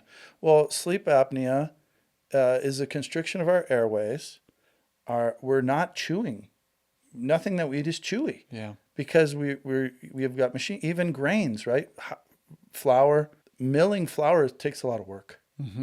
Ancient people boiled a lot of their wheat and then chewed it. And it was chewy. I recently read that if you look at skulls from the archaeological and paleontology records from more than 1,000 years ago, there are tens of thousands of skulls that that you could examine in museums and that have been studied, and very, very, very few of them would have ever needed braces. But we all need braces. Yeah. Like all the kids are getting braces, and they didn't routinely pull wisdom teeth. So what's the connection? Well, sleep apnea, constriction in our airways. Well, we're not chewing, so we have less developed musculature, and the bone structure in our faces and our teeth are all. So we actually, I still haven't really fully absorbed this, but maybe we need to eat chewier food and not eat it all ground and mashed and digested and cooked and pulverized and pureed and smoothied. Maybe we should chew our mangoes a little bit. A little hack that I've been doing is I chew this gum that's actually tree sap from these trees in Greece. It's called Greco gum. Would that be the mastic? Yes. Mastic trees? Yeah. Awesome. And I just chew that, and it helps me to focus. Just chewing for me helps me to focus. And my jaw, I've gotten feedback that my jaw is getting stronger, big. I could feel it in myself as well. And you look better. You've developed facial muscles. It's that's part of what beauty is. It's kind of a weird thing, but so even less processed in terms of less flour, less ground ground beef, less ground flour, less ground, less pureed fruits. We get into juicing, and we're missing, what are we? A lot of that. The thing you plug in and it's doing some work, maybe you should be doing that in your mouth. That's just kind of a new thing for me that I'm thinking about. Do you juice at all? I do. Yeah, I do. But the more I think about it, I'm wondering, if I should just try to eat that fruit more directly. I do find juicing to be interesting for me when I test, I'm in the business of microgreens. When I test these microgreens, different varieties and how they're growing, we lab test things. But then I also like to just feel them. And the best way or the quickest, purest way for me to feel any of these plants is by juicing it. Because it's like an IV right into the blood. I'm like, whoa, I can really understand from just an energetic standpoint what that plant is. This thing that you keep bringing up with the energetics of it, I think is really key. And whether you want to take it in a more of a woo-woo direction, or if you want to just recognize that we have some of the most advanced biosensors that you could even conceive of, that we're all come equipped with in our senses, and listening to and trusting the instincts of our senses, of our bodies, in terms of guiding what we eat.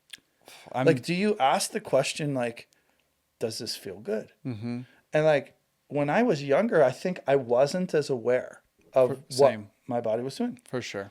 I remember, like you eat a burger from a fast food place and, it tastes good. Food is food. That's how I thought. Yeah, but then you get a little more sensitive. Mm-hmm. And maybe it's part of it's aging because like you have less of a buffer of like, I can just mistreat myself and not notice. Yeah.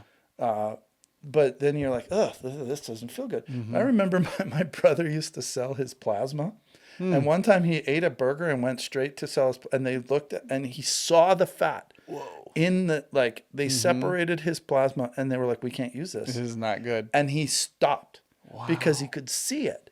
But I think about like, did he need to see it? Like you can feel it. Yeah. So why don't you start listening to that? And where do you think that intuition comes from, or how can somebody start to work that muscle of intuition? Because I know for myself, I was very disconnected from my intuition, and as we go into this age of AI, where we're outsourcing our intuition, Our thinking, my belief is our intuition is part of our connection to spirit and God, and Absolutely. God is always speaking to us. Nature is always speaking to us, and listening even just to the whispers. And I think that's why it's so important to connect into nature and to spend long periods of time in nature to bring that intuition, that quietness back. How Yeah. do you think about intuition? Oh yeah.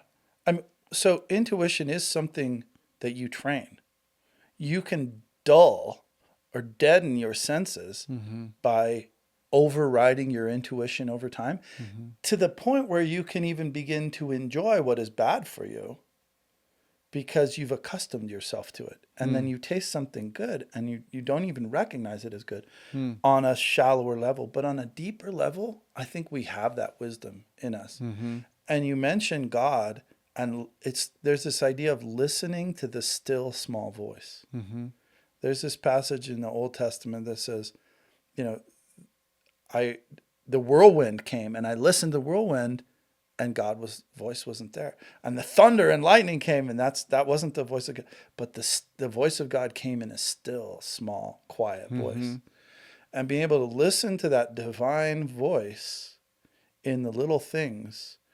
I mean, I think the rational tools that we've all been raised to prioritize and value above our intuition, above that little voice, the conscience, is this right or wrong?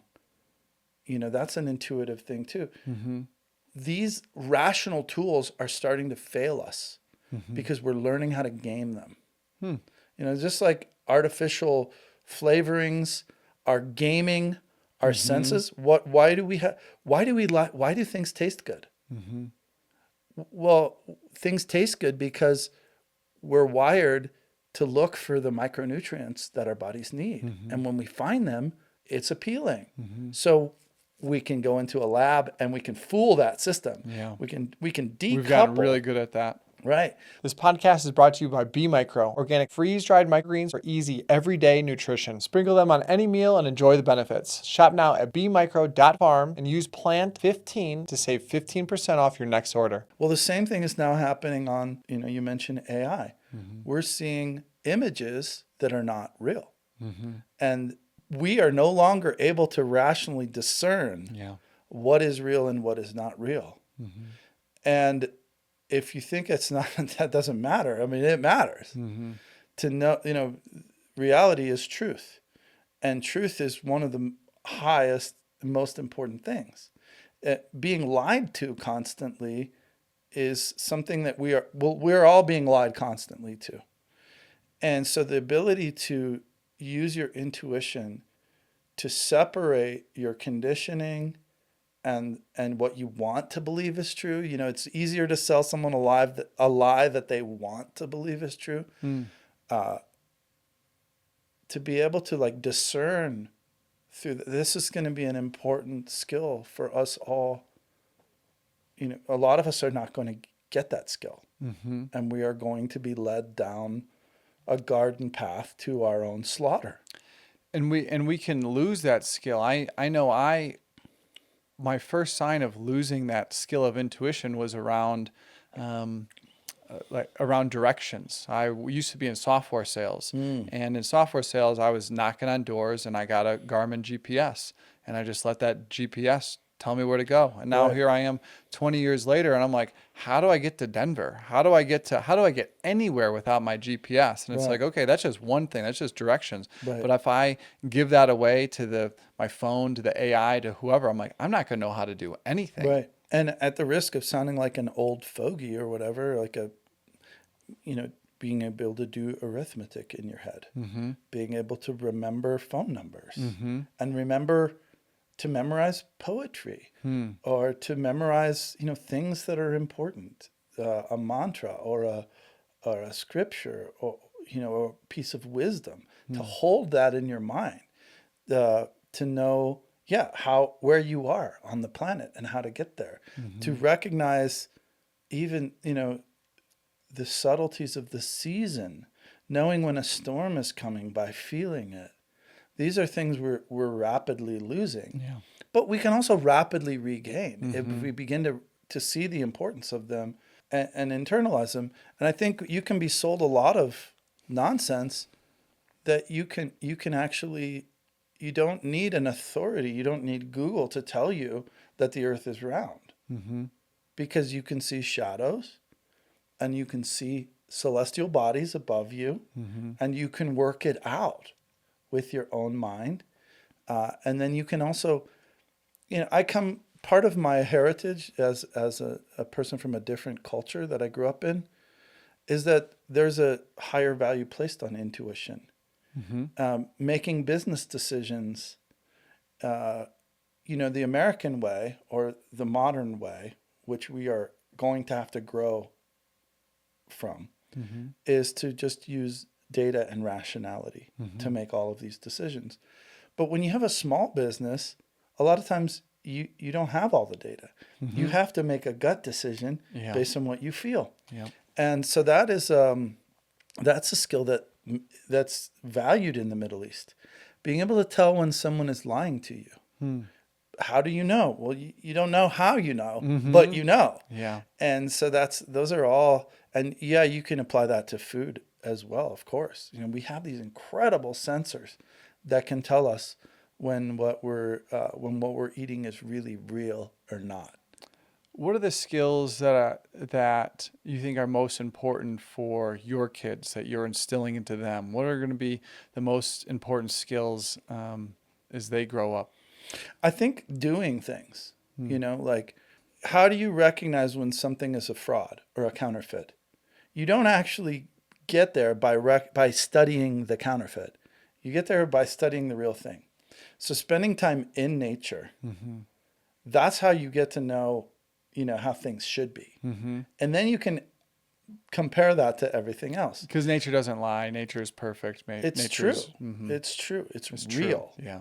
So interacting with real materials. You can sit and design something in a 3D in space and not know that it won't work then you bend a piece of metal. You start to get familiar with when will it break? When will it bend? How much force does it take if it's this thick, if it's this thick, if it's this thick? How does it respond? Do things in the real world, fix things, make things, clay, dig it out of the ground. You could get it from a box. Dig it out of the ground, sift the sand out of it, put water in it, mix it up, watch what sediment, fall to the bottom, fall to the top. Take it, bake it, see what happens. Does it fall apart? Add sand, interact with the real world. Then, that's how you develop an intuition for things. And I would think working on a farm is a fast track. So many opportunities to pursue whatever you're interested in. Yeah. For sure. And I'll be a little controversial, but you look at a Cybertruck. That is a creation of the virtual world that has unfortunately intruded into physical reality. That is facets that somebody polygons that somebody designed in a virtual space and doesn't realize that a sheet of stainless steel doesn't want to stay in a sheet if it's in a plane. you put corrugations in it, now it's stiff and strong. But you look at the Cybertruck and it's all made of these flat pieces of metal, and it has to be made thicker to even exist. And they have to. I've seen how they make it. They way over bend it too, so that it can hold its That shape. can hold a shape because it doesn't want to be in that shape. Yeah. That's an example of, a person with a concept that is decoupled from reality, forcing their concept on reality instead of dancing with real materials. So I think that thing is garbage.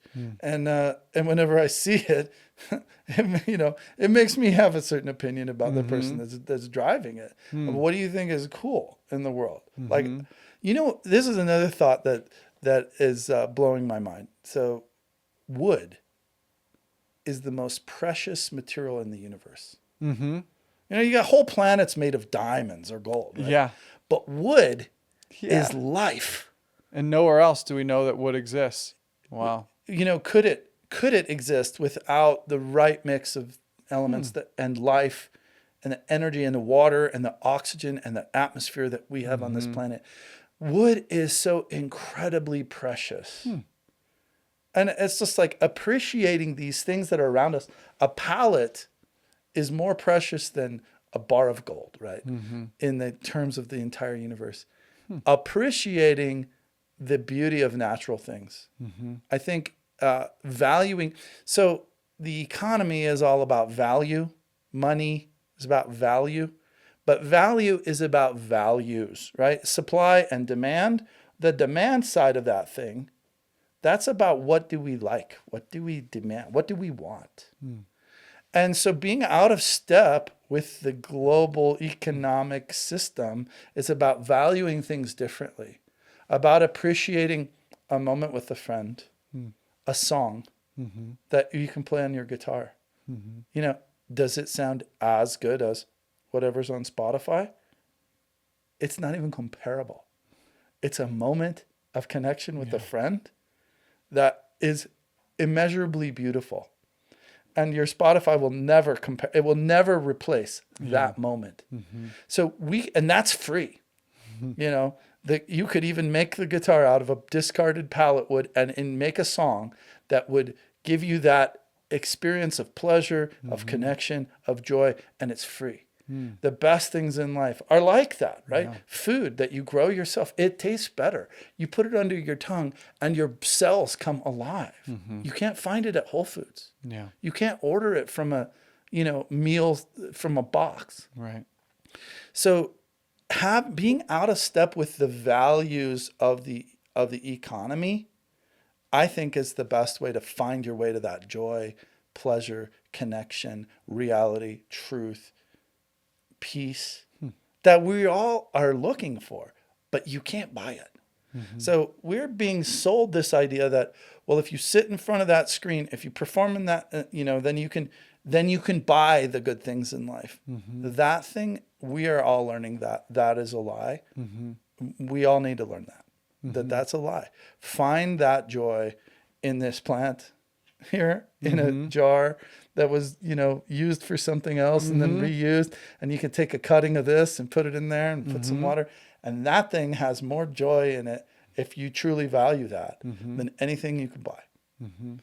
And that's how I want to instill those values in my kids, that the joy and purpose and meaning and love and connection and peace and all those things that we're looking for in here, you don't need the global system to find those. They're all right here. Yeah, you don't need to fill your house with things. Yeah. Yeah. Do you offer like mentorship through the farm, or what does working or partnering on your farm look like? We are community. So there's about 22 people that live and work on the farm. Oh, okay. And we do welcome people. We live together in community. It's not weird. There's no religious or it's not like a cult. Ideological. No, it's not a cult. I'm definitely, I get ragged on all the time. Oh, really? I'm not the cult leader. Oh, funny. We have lively, it's people living together, doing life together, eating together, making meals together. I live with people. I really enjoy community. It's I've since COVID, I've really enjoyed living in community Yeah. and being and diving more into community. And everybody brings their own thing. Mm-hmm. And so that's what we're looking for in our community. People that bring their own, right now we don't have anybody that's growing mushrooms. Come to the Jacob Springs farm, join the community. We'll let you know when like everybody's cooking something, having a fire, going out to a music event, and everybody gets invited and giving each other rides. And we do chores together in the morning. And then your thing could be mushrooms, or it could be microgreens, or it could be there's more. A lot of people that grow microgreens also grow mushrooms. Those two go really well together. If you're looking to get into the business of microgreens or mushrooms, think about doing integrate both. those. Because most people are selling them to restaurants, and most restaurants are looking to buy both. Yeah. Yeah, super. So and there's so many more things like that, like wine or brewing. Like we already grow barley, so we've malted it, and we've made our own beer, but we'd love to have that be part of what we do. And there's so many other things, tanning. We produce a lot of hides. You have beautiful skins here, and we sometimes tan them. Sometimes we don't have time, and they end up just rotting. And so there's so many niches of opportunity in our community, and we welcome people just to come and learn and participate. We raise cattle, we raise hogs, we raise sheep, we raise horses, we raise poultry, we raise the feeds that feed those animals. We also, as we talked about, we do grains, we do vegetables, and there's always more that can be done with that to make the everything more rich.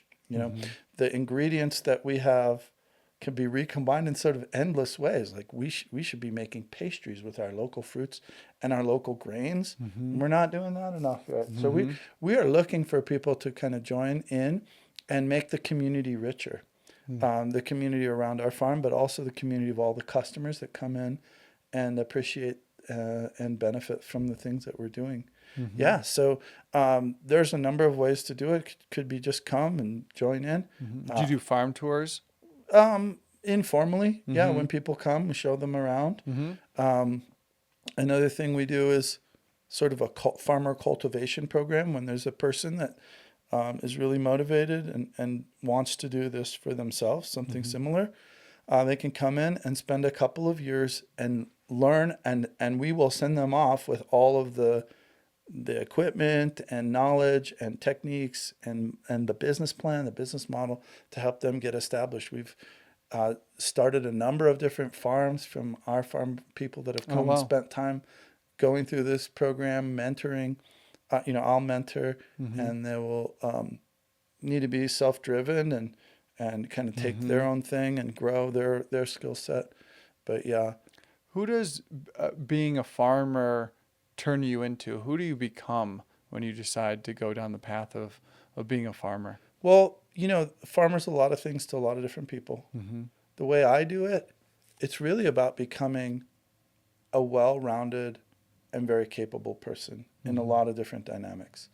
So, a farmer has to be know a lot about biology, also about psychology and people. Your marketing, your selling. You also may be a cook or a chef. You're learning to make good food, to sell it, to grow it, to learn about, animals and plants, learn about welding and fabrication and woodworking and auto mechanics. And there's so many different dynamics to it that every year I learn a new thing. I begin a new relationship with a new species. One of the ways we define success, people thriving within a thriving environment. And one of the things that we think about in terms of thriving is an increase in fertility or productivity. So every year I'm more fertile, more productive. My mind is more open. I'm, maybe writing songs and painting paintings and learning how to use natural earth plaster on my walls and make bricks, or learning how to do pottery, or some new skill every year. And then an increase in diversity over time. So those two things, fertility, productivity on the one hand, and diversity. So becoming, this year we have new I just started learning a lot more about pigeons.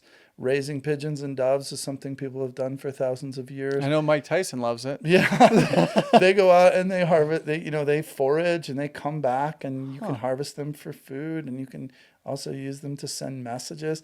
So Have you tried that? Have you sent messages? Yeah, we're starting to do Wow. that. So it's it's a new thing, and next year I'll maybe learn about something else. I don't know. They've guinea got fowl, the pigeons have got a bad rap where I'm from, Chicago. Everyone's like, these are just flying rats. street rats. Yeah, Mm-hmm. but those are beautiful animals, and they have some incredible. They're strong. They're actually very curious animals. They're smart.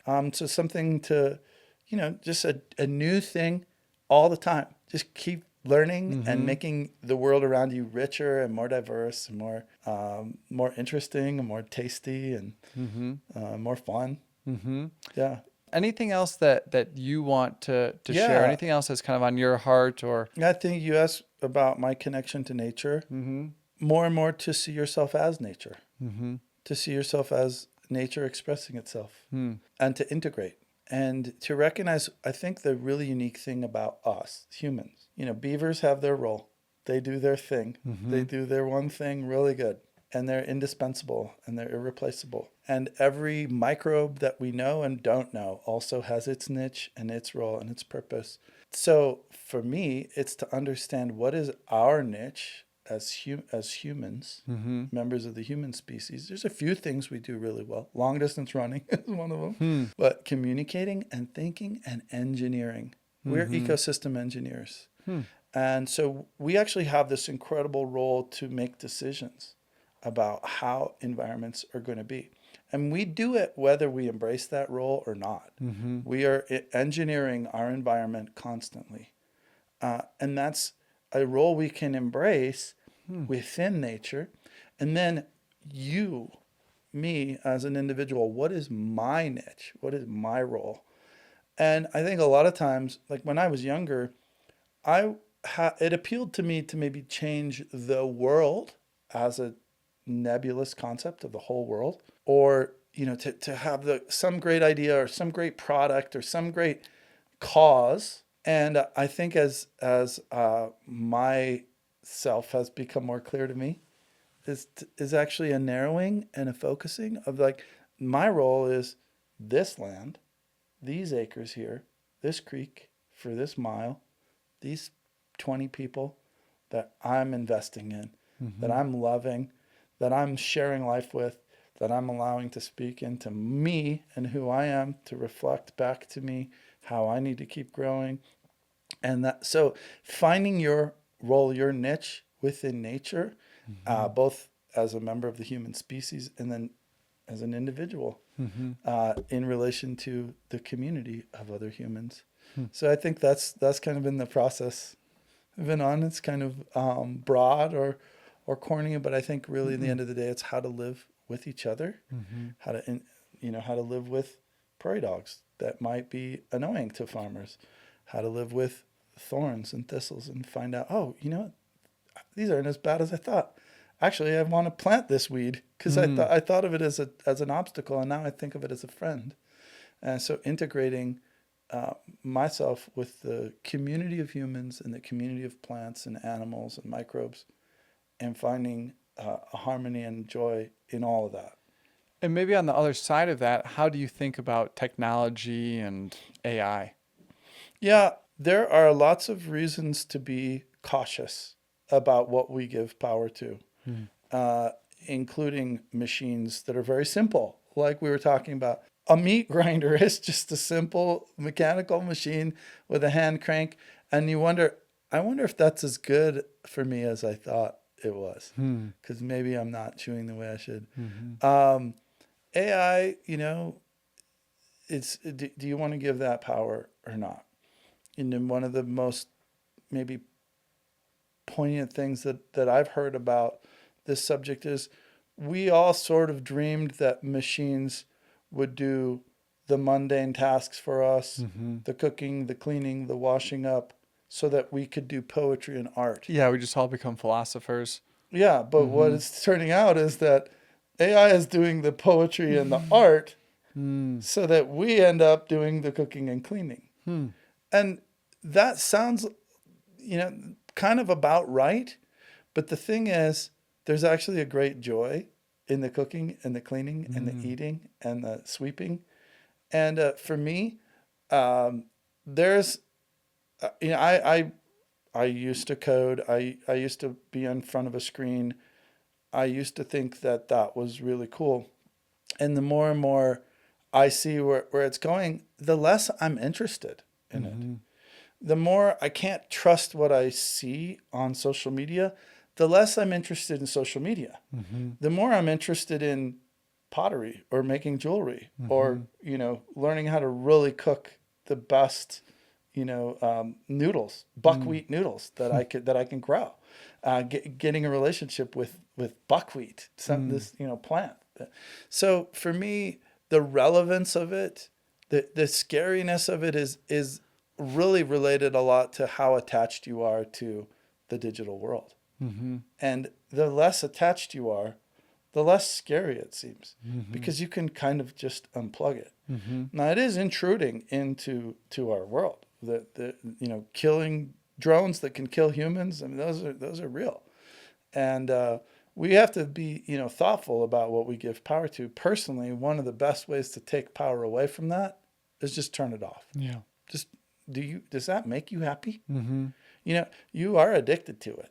I have been addicted to it. Oh, I know, me too. I mean, from daily posting, now somebody else daily posts for me, but I'm in the review and in the mix of it, and I have like multiple layers of like timers and restricting apps, and it's still like I push through all these restrictions to get to my addiction. Right. And I'm starting to think about, putting this thing in a drawer and walking away for long periods of time and interacting with it when I choose and as minimal as possible. And really recognizing the trap that is in it, the manipulation that it is, it is Engineered to me. manipulate us. Yeah, engineered to manipulate me. And so it's saying, no thanks, that's far enough. And put it away. I mean, I did that with a TV a long time ago. I stopped having a TV and, I didn't miss it. And I'm kind of at that point now where I'm kind of questioning whether that now's the time to say, thanks, I'm done. One plant that came up earlier was tobacco. What's your relationship with tobacco? What is the spirit, the energy, the soul? Who is the tobacco plant to you? So my relationship with tobacco, I always thought of it as kind of dirty. Because of cigarettes? Cigarettes, and also because of addiction. Like you see people make it a daily addictive habit. Doesn't smell good. It's not good for them. And so I stayed away from it. My relationship with it changed when somebody gave me some seeds from Taos Pueblo, which is a community that, it's probably the oldest town in America. In New Mexico? New Mexico. It's been continuously inhabited for like 900 years. Oh, wow. At least. And that is part of a cultural heritage that goes back farther than that. Very spiritual town. Yeah, and they have a relationship with this plant that is from here. Well, not here, but close to here.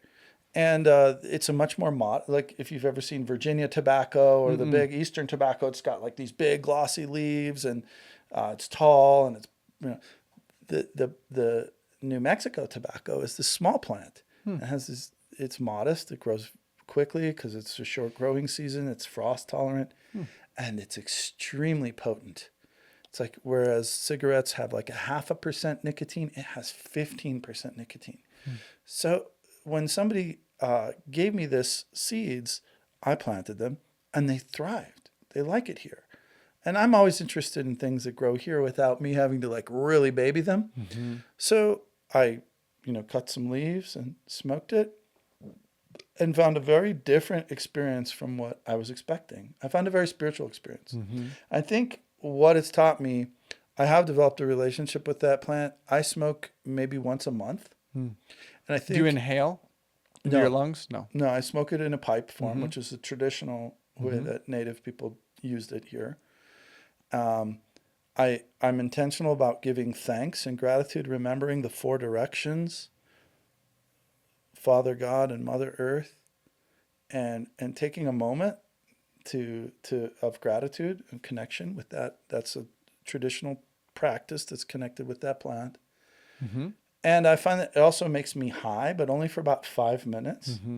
And it gives me a lot of clarity in my mind. It helps me also to relax. Yeah. I don't want to become dependent on it, just as I don't, codependency with one person or one plant or one way of being or one game, or that's probably an excess. And I think the key is really to understand the sacred.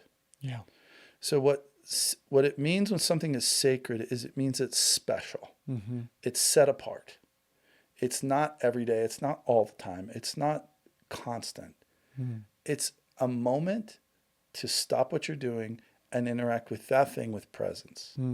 When you start to lose presence, whatever it is, pot, sex, TV, Social media. when you start to lose presence and it starts to become reflexive, you pick it up when you're not thinking, that's when it stops being sacred and it starts to become harmful. And so I want to have that kind of relationship with everything, whether it, eat foods and every plants and everything that we consume. There is something special and beautiful about it that gets lost with overuse and overdependence. Part of how I keep things sacred is by the proportion of my life. I'm not going to spend my whole life growing tobacco, so I'm going to have a few plants.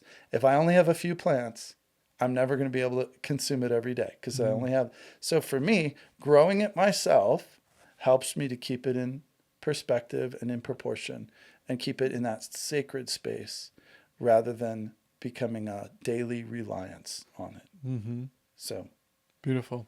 And I think there's reason that most indigenous around the world accept tobacco into their ceremony, into their prayer. It's like everybody accepts tobacco. Tobacco really has been demonized, and I found a lot of things that you said, that clarity, that grounding, to be true for me as well. And many indigenous will say, like I've sat with Navajo medicine men and have a tobacco from them, and it's a mixture of tobacco and pipe from them made of clay, and they always do mixtures as well. There's always at least. Mullein is a great friend of tobacco. Okay. So mullein is a plant that grows around here. I'm sure it's on this hillside right behind this house. Is mullein invasive? It's said to be, invasive, that it came from Europe, but it came a long time ago. Okay. And native people have used it as well. It's also really good on soothing the lungs.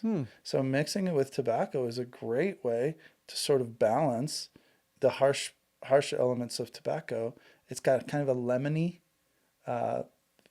flavor to it. So mixing is great. And then it kind of cuts the harsher parts of the tobacco. Well, I'd like to offer you a gift. I have a new smokable blend of microgreens here. Oh, awesome. I'm just kidding. Oh, dang. You got me. I was excited about that. I need a little bit more addictive product. I would love to that's sell how you that. really make money. Yeah. But I freeze dry microgreens here. Are you familiar with microgreens? Totally. Yeah. I used to grow microgreens. Oh, nice. What kinds were you growing? Yeah, just a lot of Mizuna and radish. And, radish really wants to grow. That's a great. I always recommend people start with radish if that's the one if they want to grow. Just the normal ones: sunflower and alfalfa sprouts. Ever cabbage or broccoli or any other? Broccoli, yeah. So I have a mixture here in the blue tin, or you can pick, and that is red Capsules. Cabbage, broccoli, and radish. Okay, awesome. We have a powder option, and then we have a loose leaf option. So it comes in like 3 different forms, whatever you're feeling. The main benefit of these is for that detoxification. We're talking about how these bad things come in. How do we support the body in getting them out? Awesome. Yeah, that's great. I think I would go for the powder. Yeah, the powder's in the glass, and then the tin is like a loose leaf. Yeah. Oh yeah, either one of those I think would be probably my. Yeah, maybe feel I'd go free with to the loose leaf. Yeah, less processed. Yeah, exactly. Yep. Yeah, it's all grown in a good way. Look at that. USDA organic. Recognize the alfalfa there, or that's a brassica right there. It's all brassica, all brassica. broccoli, radish, red cabbage. Sweet. Yeah. Amazing. Oh, and I love the kind of melt in your mouth Mm-hmm. of the freeze dried thing. Yeah. No, it's great. Put that on your egg, salad, sandwich, whatever Yeah. you like. Oh, it's almost like herbal. Mm-hmm. So good. All done in a very clean way. And yeah, thanks so much Cool. for being here, sharing your wisdom and time, and really happy to be in Thank you for connection having with me. you. Mm-hmm. Yeah, it's been a great conversation. Mm-hmm. Sorry I interrupted you there. No, you're good. I'm wondering if there's anything else that you'd like to share, or where can people learn more about your work and you? Yeah, you can check us out on Instagram, Jacob Springs Farm. Mm-hmm. That's probably the best way. We have a website with a lot of detailed information about production. It's Mm-hmm. kind of in a wiki format. It's not super user friendly, but there's a lot of good information if you want to farm or produce there. But if you want just kind of the images and get the kind of culture and vibe, check out Jacob Springs Farm on Instagram. Beautiful. Thank you, Andre. Yeah, thank you. Okay. See you, everybody.